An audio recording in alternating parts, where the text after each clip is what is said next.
everyone, welcome back to my channel. My name is Brittany and today I'm going to be talking to you about my 2022 year in review for all of the books that I read last year. I will be comparing some of this data to the data that I have from 2021, but I'm not going to go through book by book comparing 2021 and 2022. Overall this year I did read fewer books. However, even though I read fewer books, the amount of pages I read this year is not too far off of the amount of pages that I read last year, and I credit that to reading big chunky books and less books that were short or quick reads. So starting out, I'm going to put right here my data from 2021, and in 2021, I read 20,773 pages and 73 books. And now going over to 2022, I read 16,665 pages across 36 books. If I look down, it's because I have my iPad in my hands and I have all of my data right here, so I'm not trying to be staring off into space. I'm just trying to make sure I have the most accurate information for you as possible. The average book length that I read in 2021 is 286 pages per book, and the average pages this year in 2022 is 463. So while I read less, the size of my books really did make a huge difference in the amount of pages that I read, and I feel like overall the goals that I set for myself last January were read higher quality books or thicker books and less books of short quality. Like, it was quality over quantity. It wasn't going to be quantity over quality this year. So I'm really glad that I stuck to reading big books. I do wish I got through more. I am currently reading 6 books, and all 6 of these books I started before the end of the year. If you count the ones that I still haven't finished from last year but I did put down and they aren't currently in my list of books that I'm reading, then I'm at 7 or 8.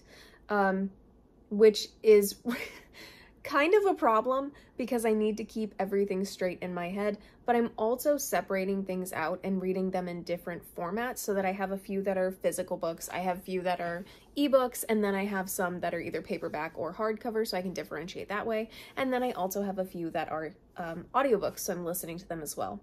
I do have quite a few DNFs for this year, and I'm not unhappy about it. I'm trying to put down books that don't hold my attention, and I'm also trying to give books a chance. So let's say it doesn't get me in the first chapter, I'll give it to maybe 25%, maybe 50% if I'm hopeful, and then I'll put it down. So I do have some DNFs. I don't think they're on this list, though. I'll have to go back and look at the ones that I DNF'd or put them in future videos.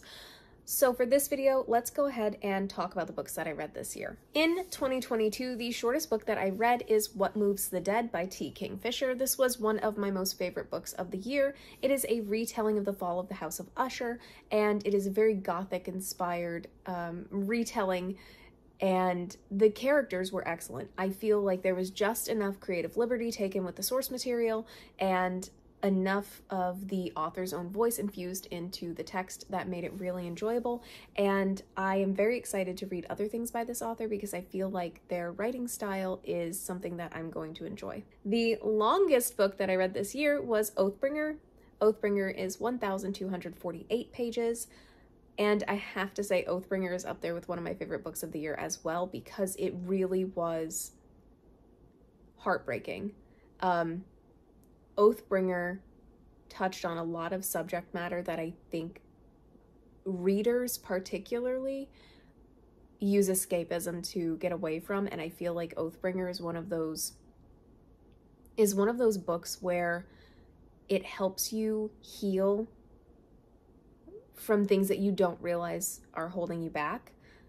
That sounds a little vague, but I'm trying not to give away a lot of the book because I know it's one of those things you have to experience. I'm not saying Oathbringer is a self-help book by any means, but the arcs that the characters go through are similar to things that people go through in life, even when they're not in a fantasy book.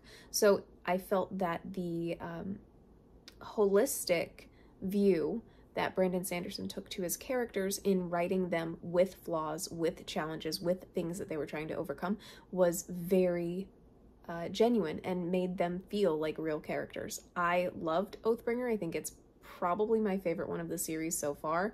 I know that kind of goes against what some people say, because Rhythm of War seems to be people's favorite and Oathbringer not so much, but for me it's the other way around. Oathbringer really has been my favorite so far. So the book that I have on my shelf this year that I've read that was also read by the most amount of people is, or excuse me, that was shelved by the most amount of people is Verity by Colleen Hoover. I did not like this book, and I read 2 Colleen Hoovers this year, and I will not be going back. The least shelved book that I read this year, or DNF'd this year, is The King of Ashes by Raymond Feist. I didn't hate this book, and I really only got about 30-40% of the way through before I DNF'd it. I just wasn't in the headspace for it, and it reads very much like a women are second class type of book. And then there was a chapter where one of the characters talks about her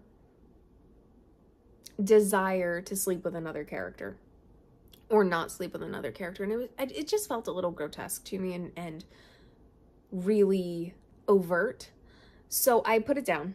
I'm not saying I'll never read it, because I do. If you look over here, oh, you can't see it, but I have the 3 books in the series, and the second one I won as a GoodReads giveaway, and I was interested in what's going to happen because the premise sounds great. So I may go back to it, I may not. I haven't decided yet if it is a world that I want to get back into. Maybe what I'll do in 2023 is attempt my DNFs, and then if I don't like it, I'm not going to continue with the series, and I can get rid of it and remove that space from my shelf. Maybe that's a challenge I'll do.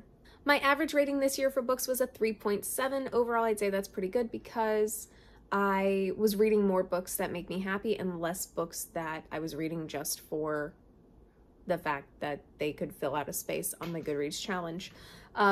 Overall, I'd say that this is a little bit indicative of the fact that I pushed myself to read some books that I probably wouldn't have finished if I wasn't trying to make my quota of 36 books last year. So I feel like this year going forward, I'm going to have to be more intentional about the books that I read and just put down things that aren't serving a purpose. And maybe that's a little philosophical, a little meta, but I kind of feel like that's going to be my attitude throughout 2023 about everything. If it's not serving a purpose, if it's not fulfilling a need, then it's not for me, because I don't want to go through another year of holding on to things, even books, that don't make me happy. Like, there's too many books for me to read that are good that I could be reading if I wasn't reading books that I don't like. The book that I read this year that is rated the highest on GoodReads is Rhythm of War by Brandon Sanderson. I alluded to this earlier. Rhythm of War is one of his most popular books in the Stormlight Archive series, and part of the reason why I feel this way is because you don't get 4 books into a 5-book series if you don't like them.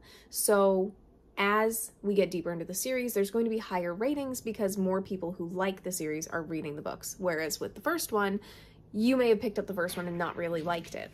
That being said, let's go ahead and jump into all the books that I read this year, and I'll give you a quick overview of them. There are several, so I'm not going to spend a lot of time in the details, but I will tell you whether I liked it, didn't like it, could have put it down, DNF'd, should have DNF'd, or things like that. The first book that I read this year was The Name of the Wind by Patrick Rothfuss. I immediately followed that up with The Wise Man's Fear, also by Patrick Rothfuss.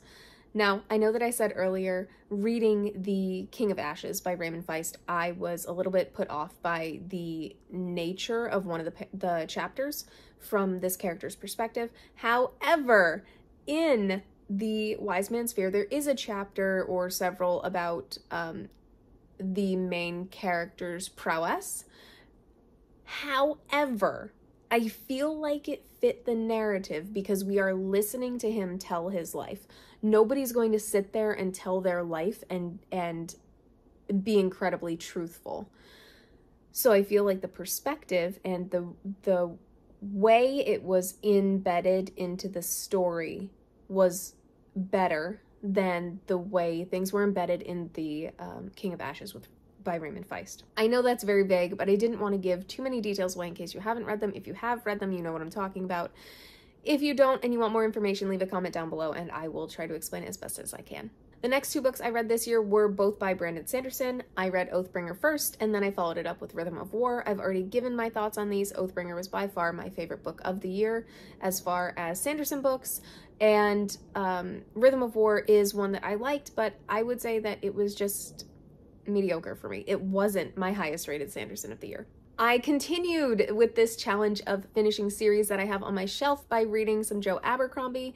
The first book that I read by Joe Abercrombie was Before They Are Hanged. That's book 2 of the First Law trilogy. And then I followed it up with The Last Argument of Kings. And that is book 3 from the First Law trilogy. I loved both of these. The series...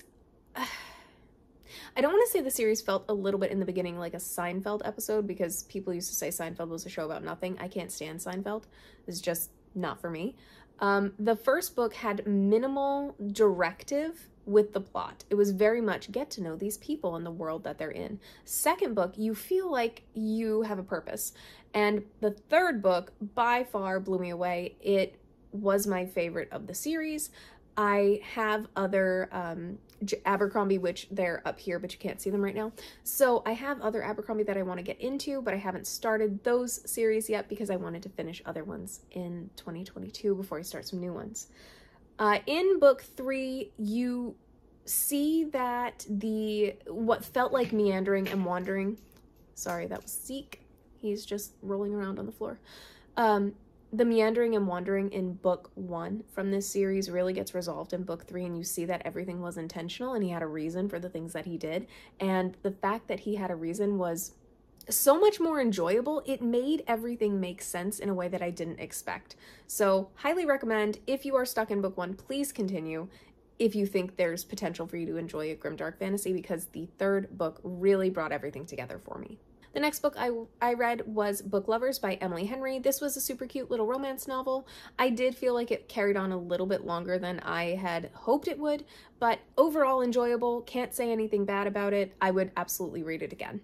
Then I read The Witch's Heart by Genevieve Gornichek. This was not something that I enjoyed as much as other people did. I feel like it was a little bit preachy, and I don't know. It didn't hit for me. Now, this is going to sound silly because it is right there behind my head. It's right there. I don't want to get rid of it because I think the cover is beautiful, but in the previous year, I read The Last Apothecary by Sarah Penner. It felt very similar to reading The Last Apothecary. It was about Angrboda, which is one of Loki's wives, and all of the things that she did as a wood witch. It was informative. However, I prefer Neil Gaiman's... That's my coffee maker. I prefer Neil Gaiman's Norse Gods to The Witch's Heart. I then read Neon Gods with a neighbor. Neon Gods is by Katie Roberts, is a retelling of Hades and Persephone, where the 13 gods of Olympus, their name is actually a title. So Hades isn't named Hades. He's a man whose title is Hades, like his title could be president. So that was a really neat take on it. It was a steamy romance. I am actually in the middle of book 2 right now. The series is not linear. You can read them out of order and it will still make sense. However, it is much more cohesive if you start at the beginning and work your way through. Overall, enjoyable, so much that I'm continuing the series, and I'll see where it goes. The next book that I read is Monstrous. This is a graphic novel that's a little bit hard to follow in the beginning. You are looking at a story of this girl who's also kind of possessed, and she's going through life in this kind of war type scenario where she has to protect somebody around her, and she has this quest or intent that she is on. I have only read the first one, and I've heard that the series makes more sense as you continue, so I am looking forward to reading volume 2 of Monstrous. I just don't have it yet. The next book that I read this year was The True Confessions of Charlotte Doyle. I have wanted to read this book since I was in 5th grade because I picked it up at the library, and I really loved the girl's outfit and her hair on the cover of the book. I am very glad that I read it as an adult because I feel like this is one of those coming-of-age stories where it teaches you something about yourself and how you perceive the world that you may have missed as a child. So even if you did read this when you were younger, I strongly suggest it now because I feel like it was one of those books that I will go back to again and again. The next book that I read was The House of Sky and Breath by Sarah J. Maas. This is the second book in the Crescent Cities series, and This book, I gasped a lot when I got to the end of this book. It did not end the way I thought it would. And some of the things that you are led on this hunt for throughout the book don't come to fruition in the way you expect. So I feel like this book definitely made me excited for the rest of the series. I will absolutely read it again because I love the Easter eggs that she's embedded throughout the series. Super enjoyable. If you don't like Sarah J. Maas, you're not going to just miraculously like this book. I happen to enjoy her writing, so this book really hit for me this year. Next, I read The People Like Her by Ellery Lloyd. Ellery Lloyd is a husband and wife duo, and they write thriller novels. This novel followed a social media influencer and the kidnapping of one of her children. It was dark and creepy, but I feel like it was also a little meandering in some aspects where the villain is not so much villainous as annoying. And I feel like not only is the husband kind of a questionable character as far as morality, the wife is horrible, and her personality grates on you. Maybe that's the point. Maybe you're supposed to leave this book thinking, wow, influencers really suck. I feel like it was beating a dead horse, though, at some points. I don't discourage you from reading it because I do feel like there were some aspects that made me really introspective about how much or how I consume social media. So there is that. As I've mentioned, I did read, I attempted to read King of Ashes by Raymond Feist. This was a DNF, so I don't have too much more to say about it because I already did mention it earlier in the video. I may go back to it this year and try to finish it to see if I even want to continue with the rest of the series because, fingers crossed, it does get away from focusing on one character's specific wants and desires. So we'll see. I then read Ugly Love by Colleen Hoover. I should have known when I read this book that I was not going to like the next book by her that I read, but I picked it up because somebody wanted to read it with me, and I was figuring, why not? I'm in the middle of summer. I can read whatever I want. The characters in this book have issues, and I don't feel like any of the relationships are healthy. It's just, it's weird. It's very weird. No, she's not for me. I won't be going back to it. I don't suggest it. I actually think you should skip all of Colleen Hoover's books, but I can't make that deliberation for you. You may like them, just like I like Sarah J. Maas books. You may like Colleen Hoover books. I then read The Charm Offensive. I finished this in less than 24 hours. I adored this book. I think Alison Cochran's writing is beautifully done and straightforward. It was an enjoyable, really heartfelt romance, but I don't feel like it was preachy at all. It was easy to read. I flew through it, and I am looking forward to this year reading her Christmas novel, Kiss Her Once for Me, which just came out. I didn't have time to read it in 2022, so later in 2023, that is one of my goals. Then I read Hyde by Kirsten White. Kirsten White also wrote I think she wrote the Guinevere Deception. I'm 90% certain.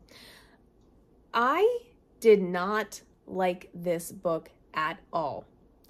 I was hoping for a thriller novel that takes place inside of an amusement park with some kind of supernatural bad guy. I got a very preachy thriller novel with a mediocre villain and lots of, hi, puppy, lots of social commentary. You are shaking now because the dog is trying to lick the camera. So Hyde was not for me. It wasn't terrible. I just didn't love it. Then I tortured myself by reading Verity. If you're going to read a Colleen Hoover novel, read Verity, but then don't expect anything else to be as thrilling. Verity was messed up, and I feel like I just watched one of those Why Women Kill episodes. Don't get me wrong, some people are going to love Verity. I read Verity and thought, nope, never again. I'm never reading another thing by this author because if this is what you come up with, I do not want to know what else is in your brain. The next book I read was also one of my favorites of the year. This is The Black Tongue Thief by Christopher Buehlman. It is up there so you can't see it, but this book was thoroughly enjoyable. I highly suggest the audiobook. It is narrated by the author and it is beautifully done. I went into thinking that it was a standalone. It is not a standalone, so if you are looking just for fantasy standalones, do not pick this up because it is going to have a second part, and I didn't know that when I read it. So my intention was to read a standalone, didn't know it wasn't a standalone, got to the end and thought, this sounds like a book 2 is coming. looked it up. There is a book 2, but I'm very excited to read it. So I loved the character. He was very humorous. Within the first like 2 or 3 chapters, I was already laughing. Great story, just not a standalone. The next book that I read is Well Matched by Jen DeLuca. Jen DeLuca writes contemporary romances, and this one is in her world of the Renaissance Fair romances. However, this one did not take place as much at the Renaissance Fair as I had hoped. It was cute. It was fine. Just wasn't the best one. I still think the first one is probably my favorite, followed by the second one, and then of course the third one. There is a 4th one out. I don't have it yet. I only read them in the summer because that's when the Renaissance Fair happens here, so I try to immerse myself in that type of culture before I read them. So I don't have the 4th one yet, but it's not, I didn't dislike this book to the point where I'm not going to continue. I absolutely will continue to read in this universe because I enjoy her writing and it just makes me happy. The next book that I read is The Night Swim by Megan Golden. This took place in North Carolina. And so part of the reason why it irritated me is because some of the things she said were incorrect. As a person from North Carolina, I grew up in North Carolina. So some of the things that she referenced, I thought, no, that doesn't exist. It irritated me on a level that it probably shouldn't have irritated me on. Like, I should have suspended my disbelief. It was fine. I wish there was more podcast to it and less kind of whiny nature, but it wasn't terrible. The next book that I read that was actually a disappointment to me was 6 Wakes by Mira Lafferty. This is a sci-fi novel that takes place on a ship. All of the characters in the book, there are 6 of them. They all wake up as clones of their original body, which alludes to the fact that they were all murdered. So you spend the book trying to figure out who murdered who. I really thought it was going to go somewhere better. Like, it was building to something so much better than the way it ended, and so the ending was disappointing. If you are interested in this kind of premise, give it a shot. It may be something that you enjoy, but it just ended up not being everything I had hoped it would be. The next book I read is called They'll Never Catch Us. It is by Jessica Goodman. She wrote, They Wish They Were Us. Similar vein to They Wish They Were Us, this one follows a group of runners from a specific school. I enjoyed this. It took a twist that I did not see coming, but if I was paying attention, I probably would have caught on. I will continue to read her books. I actually already have her next one. It's called The Counselors. I haven't read it yet because I want to wait until summer since it takes place at a summer camp. And I just like her characterization and the way she writes. They are YA-esque, so they read fairly quickly. They're not super intense reads. They are quick and easy, but they're also very thrilling. The next book I read this year was Before the Devil Breaks You by Libba Bray. This is book 3 in the Diviner series. I felt like this book and book 4 could probably have been pared down and made into one, but I also feel like all of the details that were included were probably necessary for an overall understanding of what and why in this series. I do love the Diviners. I think this series is a masterpiece. I will continue to go back and read it over and over and over again. I truly felt immersed in 1920s Manhattan, and all of the characters felt very real to me, so I'm not mad about the fact that the series was long. The next book I read was called A Deal with the Elf King. I feel like I could have just DNF'd this book. When I was 60% of the way in and just didn't care anymore, I should have just put it down and moved on, and I didn't, and I think that put me into a reading slump. It's not terrible, it just wasn't what I wanted at the time, and I forced myself to finish it. She has another one in the same universe that I'm considering trying out because I think the next one's about a vampire. So I'm intrigued. I guess that says that maybe I didn't hate the first one as much as I thought I did. So I may give it a shot in 2023, but I'm also not holding out hope that it's going to be anything spectacular. Then I read Restore Me by Tahira Mafi. This is part of the Shatter Me series. I don't know why I read this. I think I'm done with Shatter Me.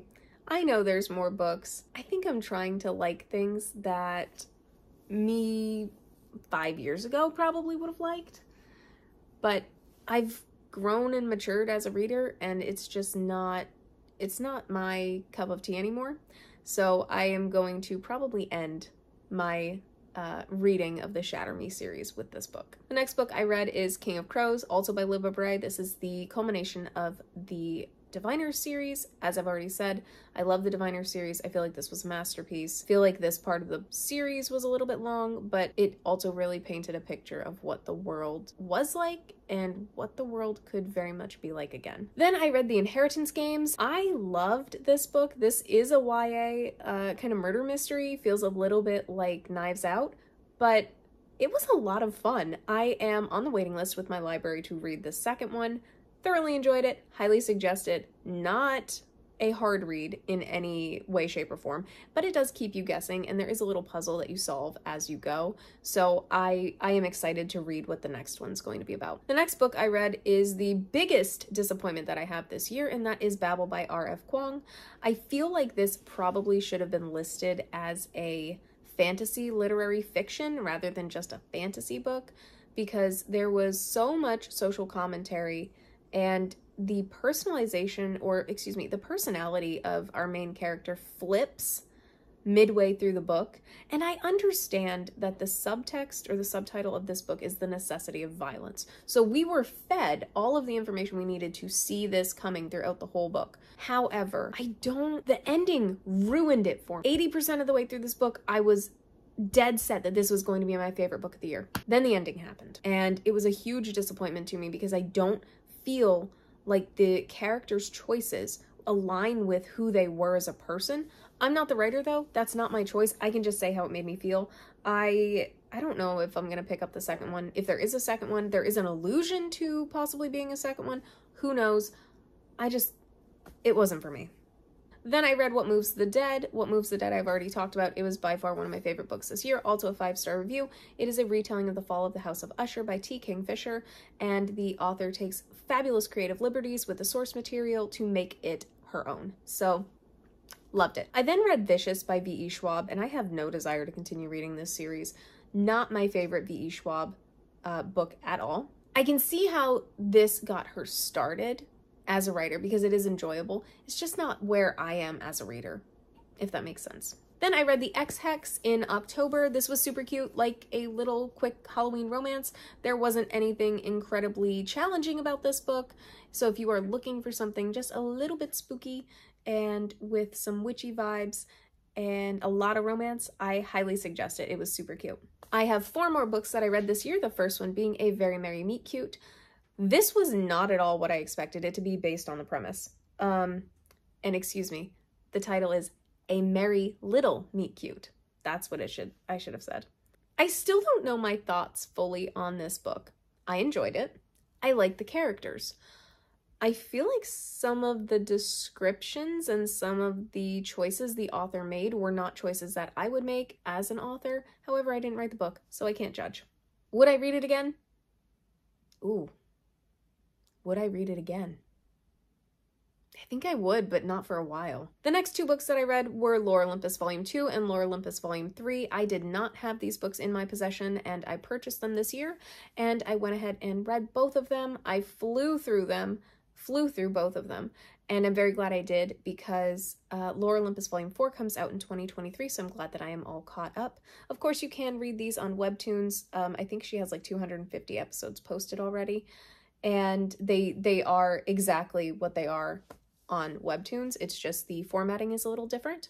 So if you like the Hades and Persephone story and you have read Lore Olympus Volume 1, highly suggest both of these. Finally, I ended the year with a reread and annotating of Daisy Jones and the Six. Daisy Jones and the Six is one of my most favorite books that I have ever read. When I read Daisy Jones and the Six this second time, I went into it with a different perspective than I did the first time. The first time I thought that Billy and Camilla's relationship was very sweet and doting and the kind of love that comes once a lifetime. Now, this may be spoilers, so if you have not read Daisy Jones and the Six, you might want to skip until the end. So I'm gonna put some spoilers up here, and then when this goes away at the bottom, you'll know spoilers are over. This time when I read it, I felt like Camilla was selfish in not allowing Billy to be happy. And maybe that's just because my perspective changed. I'm a different person than I was when I read it the first time. I wasn't looking for a romance, I was looking for a rock and roll story.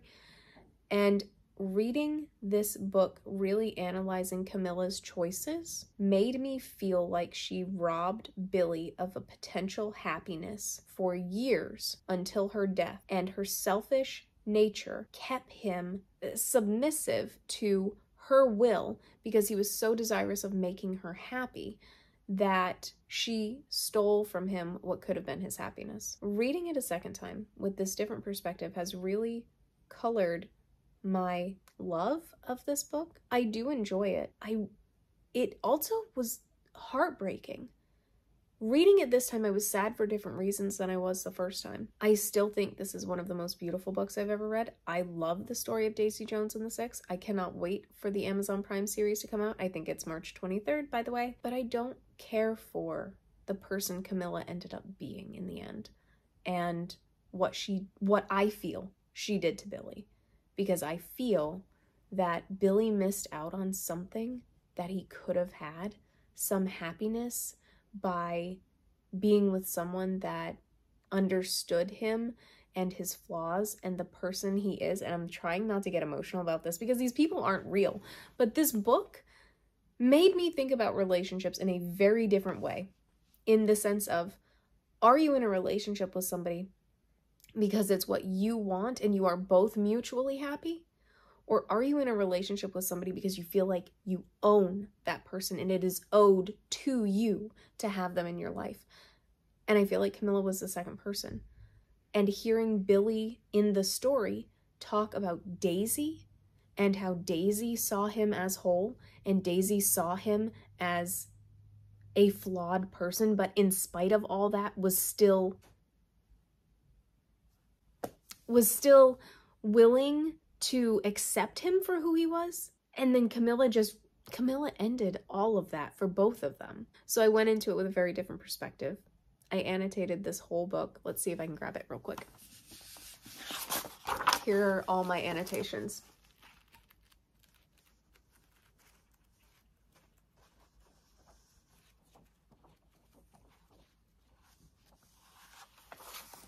Let's see. I highlighted the words. Here's my biggest annotation.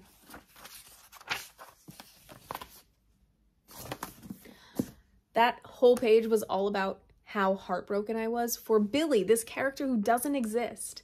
How heartbroken I was that his chance at being with somebody who understood, truly understood, and not selfishly wanted him in her life. Somebody who truly understood his pain, his suffering, his challenges, his demons, and loved him in spite of it, just because Camilla refused to let him leave or be happy or experience life. God, that sounds so bad to say. The whole reason why I'm saying Camilla refused to let him experience all of this is because in one part of the book she says, "He is mine. I am not letting him leave this family." It wasn't his choice. Sorry, Zeke is ringing the bell to go outside, so I need to wrap up this video.